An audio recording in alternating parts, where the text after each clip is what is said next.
Dr. Alex Chen's life was a carefully constructed edifice of professional dedication and personal promise. His world crumbled when he received an emergency page to assist in a complicated C-section. The patient being wheeled in, pale and anxious, was his girlfriend of 6 years, Mia. Just hours earlier, Mia had been on a video call, her voice filled with a hopeful tremor. "Alex, honey, I'm so scared. Please be there for me," she'd pleaded. "And remember, don't tell David about the baby yet. I want to tell him in my own time." David was Alex's name. It had been a loving secret nickname between them, a sign of intimacy only they shared. It stung to hear her use it in conjunction with a request to hide such a significant secret. Those promises of marriage upon her return from studying abroad now felt like cruel echoes in the sterile environment of the operating room. He was about to deliver her baby, a child fathered by someone else. The emotional weight was suffocating, a leaden cloak draped over his soul. The heartbreak was profound, a seismic shift that shattered his future. That day, Alex submitted his application for an international exchange program, a desperate attempt to escape the wreckage of his former life. He vowed to sever all ties, to become strangers in a vast world. Weeks later, in a brightly lit hospital room, Mia's best friend, Olivia, sat by the bed, playfully tickling the tiny hand of a newborn. "Mia, when are you going to break up with David? You can't keep this charade up forever." Concern laced Olivia's voice. Mia, pale but composed, lay back against the pillows, cradling her infant. Her body was fuller than before, bearing the indelible marks of motherhood. But her eyes held a chilling emptiness. "He's funding my studies abroad," she said, her voice devoid of warmth. "I can't risk him finding out about the baby. He would make a scene. You know how much he loves me," she continued, a cold calculation in her tone. "How much he sacrificed for me." Alex froze in the doorway, the scene unfolding before him like a grotesque tableau. Mia had always been his princess, a fragile, precious thing he'd sworn to protect. He'd defended her against playground bullies as a child, and seethed with jealousy at any boy who dared to steal her attention as a teenager. He'd foregone offers from prestigious universities to stay local, to be near her. He'd poured his savings, his very future, into her dream of studying abroad. "True, he's so in love with you. He'd definitely react badly." Olivia sighed. Then her expression turned worried. "What about the marriage? Are you going to keep that a secret too?" Mia kissed the soft head of her baby, her voice light and dismissive. "We'll see," she said vaguely. Just then, Chris, Alex's older brother, emerged from the bathroom, a towel in his hand. "Tired, Mia? Let me hold the baby." "You're so lucky, Mia," Olivia gushed. "Having such an amazing fiancé. No wonder you were so willing to throw David away." Alex's heart clenched, a fist of ice gripping his chest. Chris had accompanied Mia overseas 3 years ago, a trusted figure sent to watch over her, to protect her on Alex's behalf. He'd entrusted his brother to care for his girlfriend, and Chris had, indeed, cared for her, all too well. This was a plot twist worthy of a melodramatic soap opera, a cruel parody of his deepest fears. He stood paralyzed, unsure whether to intrude on this scene. It wasn't timidity he felt, but a primal dread of the truth. The betrayal was a physical ache, a dull throbbing in his chest. He fumbled for his phone, opening the chat history with Mia. Their messages painted a stark contrast. His heartfelt, detailed updates about his life met with her increasingly terse, indifferent replies. For a year, her responses had dwindled, becoming perfunctory, almost robotic. The last message was his desperate plea for honesty, his anguished question about whether there was someone else. Her reply had been a soothing balm, a promise of marriage upon her return. All lies. His hand trembled as he typed a message. "Hey, resting? What are you up to?" Inside the room, Mia's phone buzzed. She glanced at the screen, her expression indifferent, and placed the phone back on the bedside table. Olivia saw the notification and chuckled. "Aren't you going to reply?" Mia cast a tender glance at Chris, a faint smile playing on her lips. Her voice, however, was cool and dismissive. "Not really. It's annoying even seeing his name. If he wasn't Chris's brother and it wouldn't cause so much drama, I would have dumped him a long time ago. And it's not like I ever truly loved David. It's always been Chris for me." Alex felt like a ghost, drifting through the sterile corridors of the hospital. He bumped into a familiar face, a mutual friend of his and Mia's. Sarah clutched a bouquet of flowers, her eyes widening in surprise. "David, what are you doing here? Do you work at this hospital? His throat constricted, words failing him. The weight of the betrayal, the web of deceit, was crushing. He turned and fled, stumbling blindly down the corridor. Back in his office, he collapsed into his chair, the reality of the situation a suffocating blanket. Everyone knew. His friends, his brother, his lover, they had all conspired to deceive him. The why of it all was a tormenting question mark etched on his brain. His phone shrilled, the sound jarring in the stillness. David, are you sick? Mia's voice was gentle, concerned, the same tone she'd always used. If he hadn't just overheard her callous words, he might have fallen for the act. He forced his voice to remain level.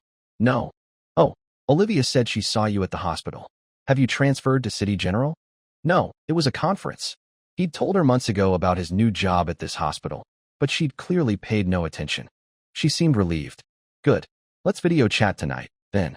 I've missed you. He agreed. He wouldn't confront her directly, not yet. A tiny ember of hope, however irrational, still flickered within him. Perhaps she would choose to tell him the truth. That evening, Mia appeared on his screen, impeccably made up, her smile radiant.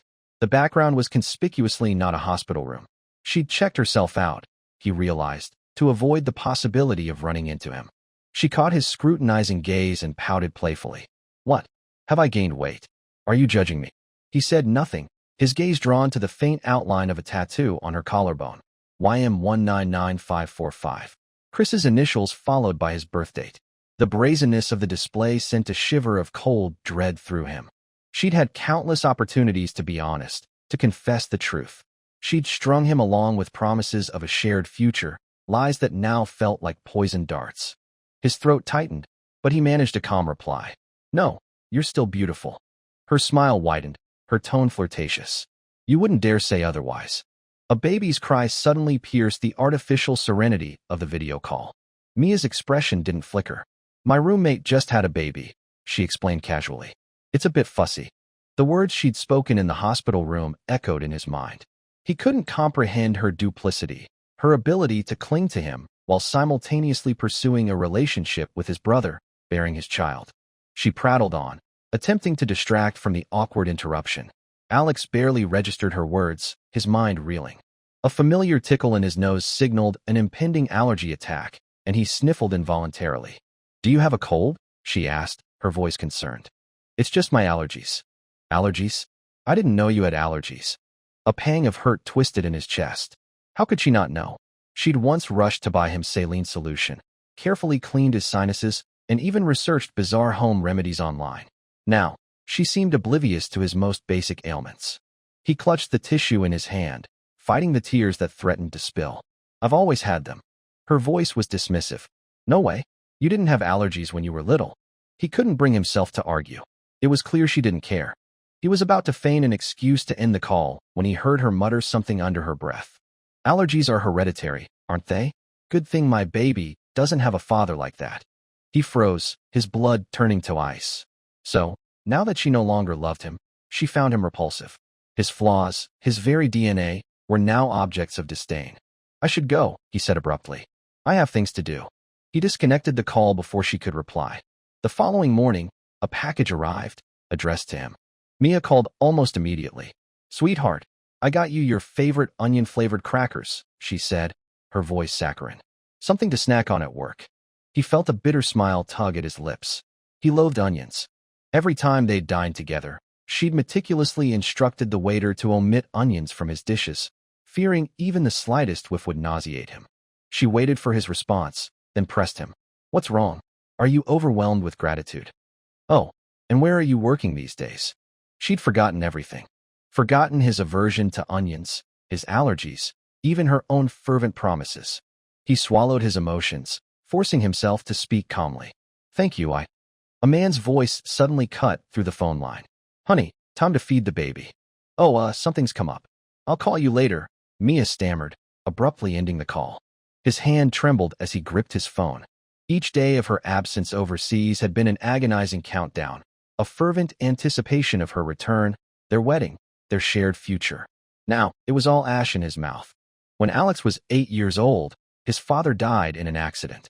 Out of loyalty to his friend, Jack adopted Alex. Upon arriving in Jack's household, The vast majority of people treated Alex with contempt, with the exception of Jack. As a foster child, I was constantly mistreated by the nanny, and Aunt Sarah constantly looked down on me. I didn't dare take an extra bite of food or spend an extra penny. I was so hungry one winter that I snuck into the kitchen to get something to eat. The nanny scolded and shoved me to the ground as she discovered it. Mia showed up at that moment. "Who gave you the audacity to treat your young master like that?" she asked loudly, glaring at him with her arms crossed. After pulling me up, Mia stood in front of me and declared to the nanny, "If I ever see you mistreating him again, I will ask Jack to fire you."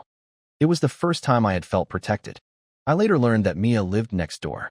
She is a year older than me and attends class with my brother. She frequently visits Jack's house.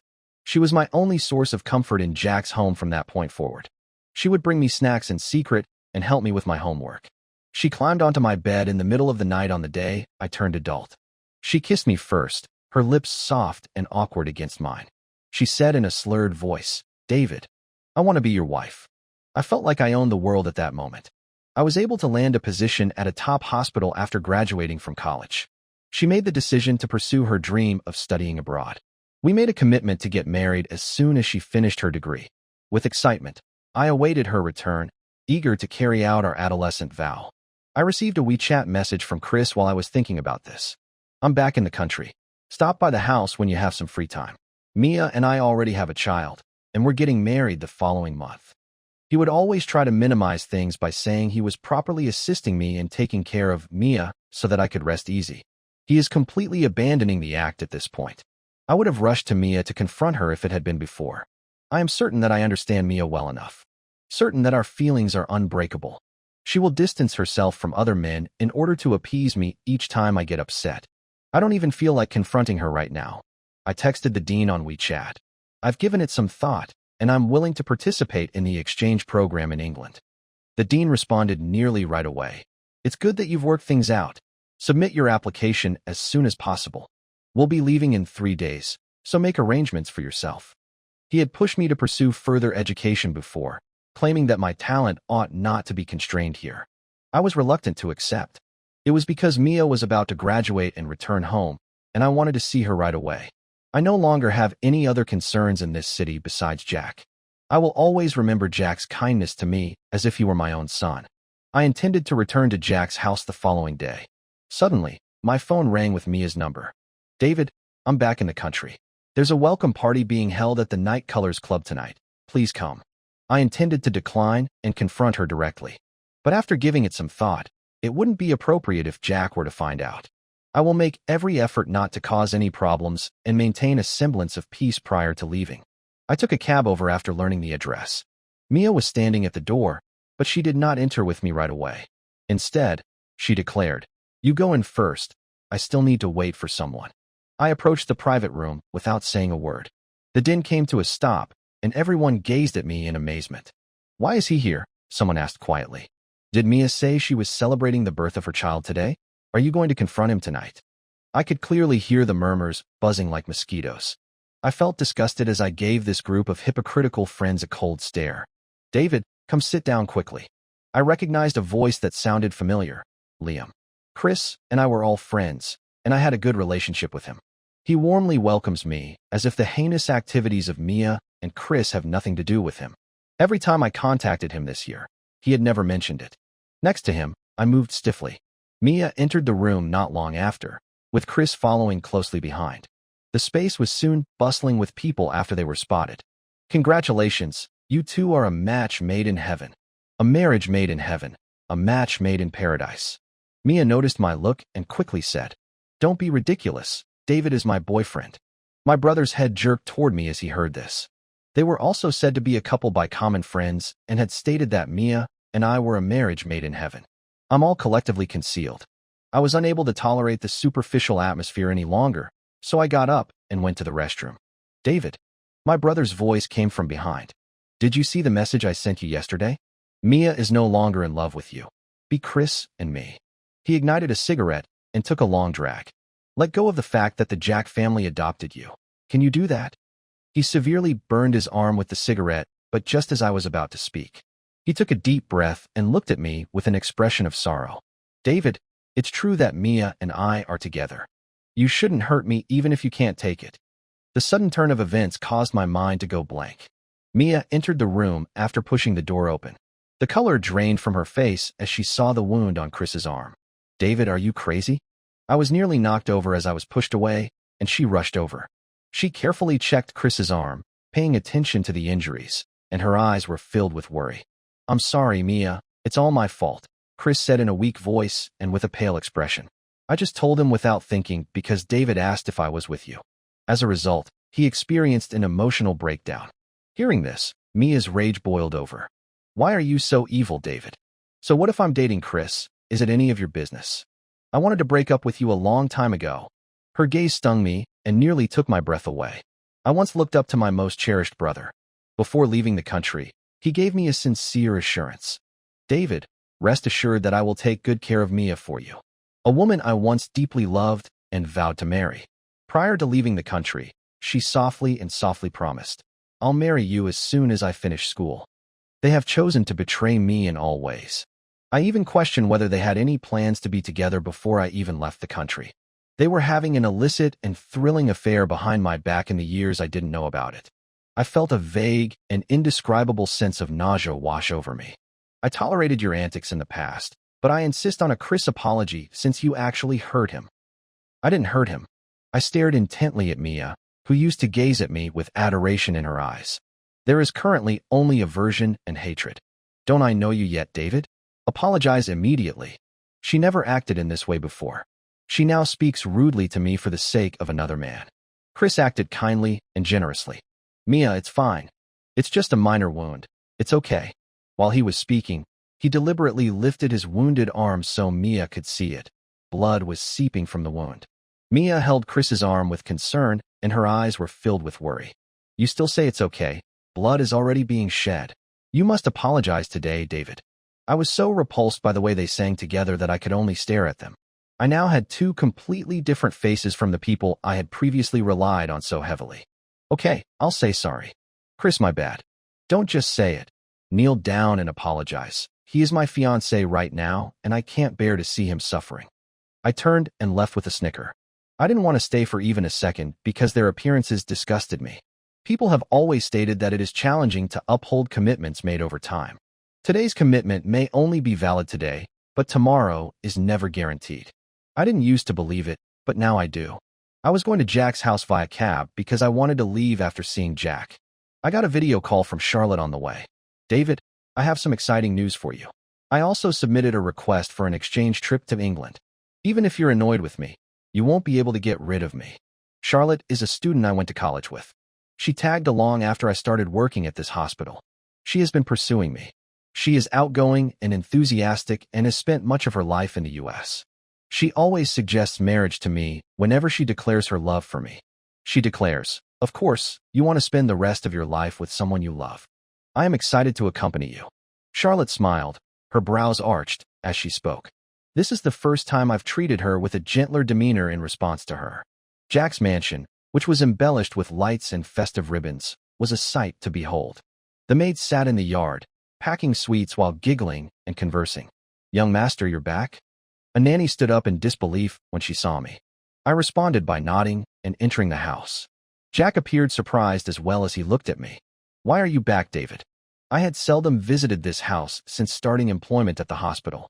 Come back and see you. I'll be going overseas in a few days, and I might not be able to return for a year or two. Jack frowned and asked, couldn't you just wait? Your brother is getting married the following month. It was decided upon, and there is no way to alter it. Have you seen your sister-in-law? Just like Mia, who frequents our house. He was unaware that Mia and I had a relationship. He sighed as he glanced at me. You must also hurry. Don't always prioritize work. You ought to start considering your own problems. He then appeared to recall something and excitedly remarked, oh, and by the way, your sister-in-law gave birth a few days ago. It's a daughter, and she's stunning. I intended to tell you sooner, but your sister-in-law stated that it was okay to wait till the wedding and wanted to surprise you. I am fully aware because I was the one who delivered the infant myself. He is completely unaware that Mia is intentionally withholding details from me, since she was afraid I would disrupt their activities. While suppressing the bitterness in my heart, I offered a faint grin. Congrats, Dad. Please express my gratitude to Mia later and advise her to take care of her health after delivering the child. Jack smiled and responded, those two are very close. Mia also cried and said she wanted to leave the country when your brother did. Now that the two have welcomed a child and are living together harmoniously, Mia mentioned to your Uncle Jack that she wants to get married. I was only slightly pained as I listened impassively. I have been in love with Mia for well over a decade. From the young feelings to the tremendous delight of college. Letting go has really only taken a few days. An action emerged in the entry as we spoke. Chris and Mia came back. He had a bandage on his injury. Jack worriedly asked, what happened to your hand? Why is it still bandaged? She sent me a blank stare without uttering a word before pulling Chris into the room. Hey, how can this child not even say hello? Weren't they on good terms before? Jack mumbled, appearing perplexed. Jack's words made me think. Mia and I used to be genuine. During her senior year, she scaled the wall in the middle of the night in order to take me to a roadside stall to eat spicy crayfish. She put aside her living expenses for 3 months in college to purchase the newest smartphone for me. Even during the height of the outbreak, she selflessly assisted me in caring for myself when I had a high temperature and was unconscious. She was weeping and holding my hand as she declared, I will always be there for you, David. But in just 3 years, she changed. Is it because the moon shines brighter overseas? Or is it possible that she never loved me in the first place?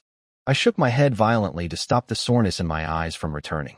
Jack tried to smooth things over as he saw that my face wasn't looking well. David, don't take things to heart. Women will experience significant mood swings during pregnancy and childbirth. Come on, I'll take you to see the child. The young girl is stunning. I trailed him upstairs after nodding. Mia was relaxing the infant to sleep on the side of the bed in the nursery while hum a gentle song. Mia's grin instantly vanished when she saw Jack and me. Chris was always kind and greeting people. David, take a look at your brother's kid. How cute is she? Jack's face was filled with a grin, despite the discomfort permeating the air. The infant in the crib had fair skin and was extremely endearing. Mia once leaned against me and envisioned the future. I really like girls. If we ever end up together, I really want a daughter. She had now accomplished her goal, but it was not with me. I sensed Mia's gaze on me and lightly asked her, Sis Mia, what is the child's name? Chris responded first, Hannah Jack. While holding Mia's shoulder, he resembled a loving husband. Mia stated that she wants her to be small and successful and always content. That's why it bears that moniker. I was speechless. Mia once addressed me as well. What if we call our daughter Hannah Jack in the future? I was excited at the time, but I never imagined the name would become a razor-sharp knife piercing my heart. I offered a strained grin and responded, that moniker is excellent. I made a hasty exit while claiming that I was on the phone. I walked outside to the garden and dejectedly took a seat on the swing. This was once our favorite hangout spot, where Mia would confide in me and stargaze. The stars are still visible, but the people have shifted. What's the matter? Mia's voice startled me as it suddenly entered my hearing. I thought it was ludicrous that she still had the audacity to inquire about what was wrong. She is fully aware of it, but she acts as if nothing is going on. When did you two get together? As I gazed into her eyes, the former heart was now quite composed. She retorted with a query rather than responding. Why does it matter? I have had a crush on Chris since I was a young child, and I only came to understand that he was the person for me when I was overseas. I find her extremely contradictory. She is still making pledges to me and actively professing her feelings for me despite her longtime crush on Chris. I realize that I'm actually happy dating Chris. Therefore, David, stop thinking about me. I don't like you. David, your sister-in-law still sincerely hopes that we can coexist peacefully. Sister-in-law? The repetition of those terms left me feeling incredibly sarcastic.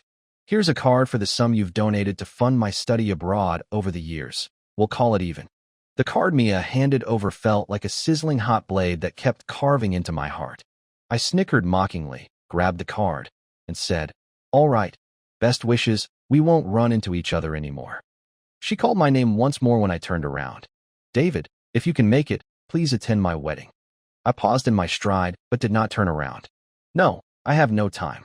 On the ride, I gave the house one last glance. I had countless fond memories of myself and Mia in this location. There is now only a frigid, ashy memory. True feelings are always shifting, and we have long since become history. I started packing my belongings early the next morning. I discovered that the wolf tooth pendant given to me by my father was missing when I turned over the crates. My father had entrusted it to me solemnly before his death, saying it would shield me. It's very important to me. After carefully reflecting, the last time I wore it was at the club yesterday. I made another trip to the club. I intended to simply go to the private room from yesterday. But as I approached the door, I overheard Mia speaking inside. Don't you realize that David is extremely concerned about me, silly? I'm just worried that he'll cause a scene the day of the wedding, so a few of you will assist me in holding him down. Another woman's voice chimed in. But Mia, I saw David's social media post yesterday, saying he was going abroad. Indeed, I posted it on social media. Take care, and see you when I return to the country. Mia chuckled dismissively and said, he posted that so I could see it. He intends for me to entice him, but I won't fall for it. She sees me as such a rowdy person in her eyes. Perhaps she and I are simply not a good fit.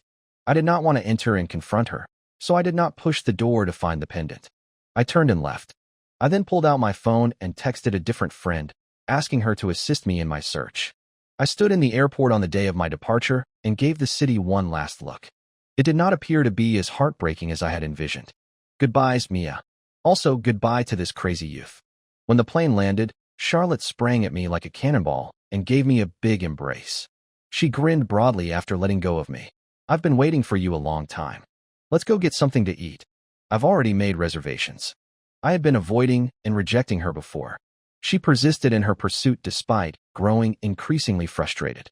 To be honest, I admire her bravery and tenacity. This dust is rather heavy, so I got you a mask and an allergy nasal spray, Charlotte said as she handed me a mask and an allergy nasal spray after we got in the car. I was momentarily taken aback before taking the items. A stream of warmth flowed through my heart. She had never been told about my allergies. How did she know? When we arrived at the restaurant, Charlotte informed the waitstaff with emphasis, no onions in any of the dishes. I was once more taken aback. She was aware that I had onions. Why are you gazing at me like that? Charlotte asked with a grin as she sensed my bewilderment. I shook my head as the emotions in my heart churned like a tempest. You've been watching me ever since you got in the car. Do you not believe that I appear respectable and that I am an excellent woman to wed? With a mischievous tone, Charlotte arched her brow. It was almost as if I nodded. How? What are you trying to say? Yes, a wedding is ideal. Would you like to wed me? Yes, I said emphatically as I peered into her eyes. Wow, are you kidding me? Charlotte became tearful as she rushed over and embraced me. I stroked her hair lightly and felt at ease within. It was sufficient for me to be loved, even if I had been overly fixated on what I loved in the past. Marriage with Charlotte is an excellent choice. She balances my subdued personality with her enthusiasm, optimism, and attention to detail. We made a commitment, and Charlotte has enthusiastically begun making wedding arrangements. Which company should handle the wedding photos, and what kind of ring should I get? Like a blooming lily, she led me away to try on a wedding gown. She asked, her eyes sparkling, looks good. Very gorgeous. I want to record it and send it to my cousin. She snapped numerous photos of herself in the mirror while holding up her phone. My cousin and I are quite close. Charlotte explained to me as she started entering information. I let her know that I had finally been reunited with the one I loved. She glanced up, her eyes sparkling brightly, and said, David, we'll be all right in the future. I stroked her hair and made the definitive assertion. Charlotte is a woman who is highly immersed in life and enjoys filming our experiences and posting them on social media. Going to class together, preparing meals together, and lying together on the sofa to watch a movie. I did not go back on Mia's wedding day. I was told by Jack when he called that I was also planning my wedding and had been very busy as of late. You're getting married? Jack said in amazement. With whom? Who is this girl? I simply stated that, you'll know at the time of the wedding. You must attend the wedding, and did not respond to his inquiries. Not long after I hung up, my phone began to ring once more. It was a friend I had formerly hired to assist me in locating the misplaced pendant. The pendant is with Mia. She said that you should pick it up yourself when I went to get it for you today. I am puzzled and unsure of what Mia means. Is she still at the scene? Please hand the phone to her. Soon, Mia's voice could be heard on the other end of the line. You're not coming to my wedding today? I responded coldly. I've already left the country and might not return. Help me hand the pendant to my friend, or mail it to me. She was silent for a few seconds before speaking in a slightly apprehensive tone. If these priceless items are misplaced, it will be a problem, I would feel at ease if you picked them up yourself. I attempted to control my annoyance and said, Sister, did we not agree to remain clear and not see each other again? Also, the pendant belongs to me. Therefore, even if it gets lost in the mail, it is my problem. Therefore, I would be grateful if you would simply entrust it to my companion. There was another period of quiet on the other end of the phone, which led me to believe she had ended the call. Suddenly, I heard Chris refer to her as Mia. It's time to go to the entrance. Mia's voice rang out once more, with a touch of inexpressible complexity. Return and pick it up yourself. She hung up after saying that. I ran my hands through my hair in frustration and instructed my buddy to go back first. She obviously understands that I've left the country, but she still wants me to pick up the pendant in person. What remedy is Mia peddling? Charlotte and I are engrossed in wedding preparations. It was trivial and complex, yet it unexpectedly made me delighted. A month from now, Mia's friend contacted. David, Mia is throwing a full moon celebration for the baby tomorrow. Would you like to return and have a look? I frowned. Why is this woman like this? I still inquire after my and Mia's relationships. Not going back. I was ready to end the call when Mia's voice rang out on the other end of the phone. Why are you so emotionless, David? You won't even go to your niece's full moon celebration. Sis Mia, what are you thinking? Who was the one who decided to call it even? I agreed not to see you anymore. Now you must inquire as to why I'm not taking part, and you're holding on to my pendant, aren't you? What are you attempting to accomplish? The line went dead for a while before being disconnected. I will not be contacting anyone. I do not require connections with Mia's pals. Charlotte enthusiastically informed me that her cousin would be visiting the next day, so we should eat out. I agreed by nodding without hesitation. I got there sooner, and Charlotte and her cousin showed up almost simultaneously. My breath caught in my throat as I saw her cousin's face. It is Mia without a doubt. She froze in place when she saw me, and the bag nearly slipped from her grasp. Boyfriend, I told you about you. That's David. We're going to get married soon. Charlotte is lovingly grasping my arm. When did you two first meet? Charlotte, who is still oblivious to the eerie mood, remarks with a grin. David and I went to the same college, but he was difficult to win over. I had been pursuing him for several years without success.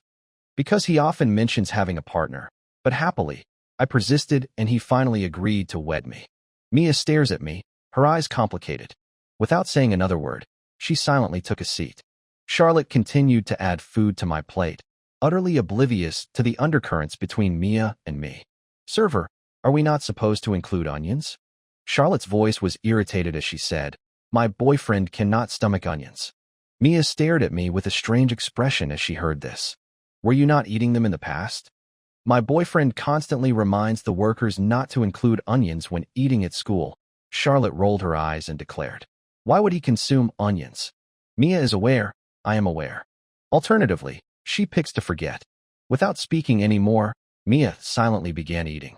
After dinner, Charlotte headed for the ladies. Mia looked at me with a grin and remarked, You're doing this on purpose, right? I arched an eyebrow and gazed at her with confusion. Huh. She gave a snicker and spoke sarcastically.